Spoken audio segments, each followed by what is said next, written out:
Everyone, welcome to my another mini blog. I hope তোমরা সবাই খুব ভালো আছো। আমরাও বেশ ভালো আছি। আজকে তোমাদের সাথে শেয়ার করে নেবো আর একটা সুন্দর মুহূর্ত। আর এই সুন্দর মুহূর্তটাতে ছিল আমার দাদার আইবুড়ো ভাত। এই সমস্ত আয়োজন কিন্তু আমার মাই একা হাতে করেছে সেই সকাল থেকে উঠে।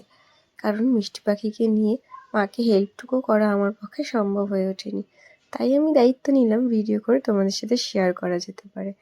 আজকে উত্তম দাদার আইবুড়ো ভাত। এটা যে ওর কত নম্বর আইবুড়ো ভাত সেটা কিন্তু আমার জানা ছিল না। কারণ এর আগে ফেসবুকে আমি ওর অনেক পোস্ট দেখেছি, তারপরে ও আমাকে পার্সোনালি ছবিও দেখিয়েছে। আর এই যে দেখো, রেড কালারের টি শার্ট পরে আছে, এটা আমার মাসির ছেলে। আর মিষ্টি পাখি তো বেজায় খুশি, একে মামার বাড়িতে গেছে, তারপরে আবার মামার আইবুড়ো ভাত।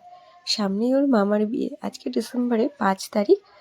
10 তারিখে দাদার বিয়ে। তোমরা ভিডিওটা অনেকটা দেরিতে দেখতে পাবে, তার কারণ হলো এই যে ওয়েডিং সিজন, এখানে আমাদের অনেকগুলো বিয়ের ইনভিটেশন ছিল আর সেগুলো সমস্ত নিজের রিলেটিভসদের বিয়ে।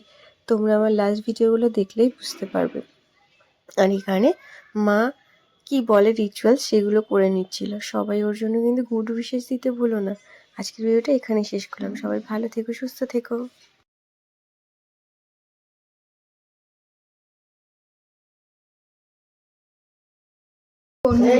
অনুভূতি খুব সুন্দর, ভালো লাগছে। ভালো লাগছে? খেয়ে ভালো লাগছে না বিয়ে করবি ভেবে ভালো লাগছে? খেয়ে ভালো লাগছে। বিয়ে করবি ভেবে ভালো লাগছে না?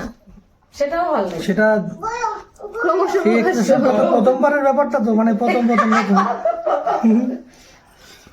ভালোই লাগছে। এই ভিডিওটা কিন্তু রেকর্ড হবে, বুঝতে পারছিস? যা বলবি বুঝে শুনে বলবি। না, রেকর্ড করিস না, থাক, পারিস না।